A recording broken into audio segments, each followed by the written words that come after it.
Good morning, students and teachers.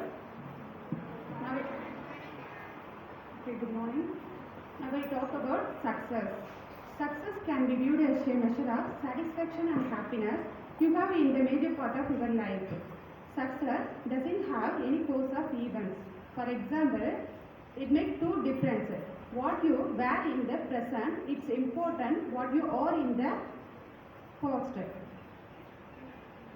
The best approach to success is anything to strike one. It has exiting loads of bending road, in some cases futile in the life of a person. To get successfully in your life, most opportunities you need to make you need to making progress. So I share with a small story. Okay. ஒரு ஊரில் ஒரு அடர்ந்த கிராமம் இருந்துச்சான். அடர்ந்த கிராமம் means என்னது? நிறைய காடுகள் இருந்திருந்தாதுன்னு அடர்ந்த காடுகள் நிறைந்த ஒரு கிராமம் இருந்துச்சான். அங்கே வருஷம் வருஷம் ஒரு போட்டி நடத்துவாங்களாம். எப்பொழுதுமே அந்த போட்டியில் ஒரு முதியவர் தான் வின் பண்ணுவாராம். இந்த டைம் அவருக்கு போட்டியாக ஒரு யங்ஸ்டர் ஜாயின் பண்ணுறாராம். அப்போ ஜாயின் பண்ணுறப்ப போட்டியை ஸ்டார்ட் பண்ணுறாங்களாம். ஸ்டார்ட் பண்ணுறப்ப ரெண்டு பேருக்கும் இந்த சைடு லெஃப்ட் சைடு ஒருத்தருக்கு முதியவருக்கு, இன்னொரு ரைட் சைடு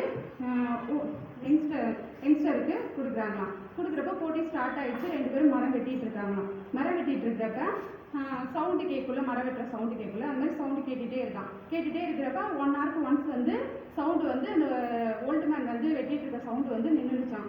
இவர் உடனே நினச்சிட்டாரு, யங்ஸ்டர் நினச்சிட்டாரு, இன்னும் ஓல்டு மேன் மரம் வெட்டிகிட்டே இருந்தார், மரம் வெட்டுற சவுண்டே இப்போ காணுமே அப்படின்னு கேட்குறாரு. அவர் நினச்சிட்டு சரி ஓகே, அப்போ அவரால் ரொம்ப டயர்டாகிட்டார் போல, அதனால தான் அவரால் வெட்ட முடியல, அப்போ நம்ம சீக்கிரமாக வெட்டிட்டு சீக்கிரமாக நம்ம வின் பண்ணிடுவோம் அப்படின்னு அவர் நினச்சிட்டு இருக்காரு. போட்டிக்கான டைமும் முடிஞ்சிருச்சு. போட்டி அனௌன்ஸ்மெண்ட் பண்ணுறாங்க. அந்த டைமில் யார் ஜெயிச்சிருப்பா? யங்ஸ்டரா இல்லை ஓல்டு மேனா? எப்படி சொல்கிறீங்க ஓல்டு மேன்னு? தெரியல. சரி ஓகே.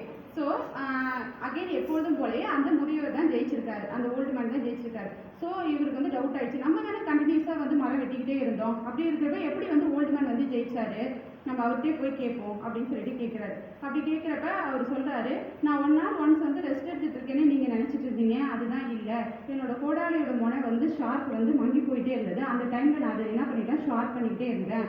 நீங்கள் 10 வெட்டு ஒரு மரத்தை வெட்டுற இடத்துல நான் 2 வெட்டில் மரத்தை வெட்டிடுவேன். அதுதான் என்னோட சக்ஸஸ்க்கான ஒரு இது அப்படின்னு சொன்னார். ஸோ இதுலேருந்து என்ன தெரியுது?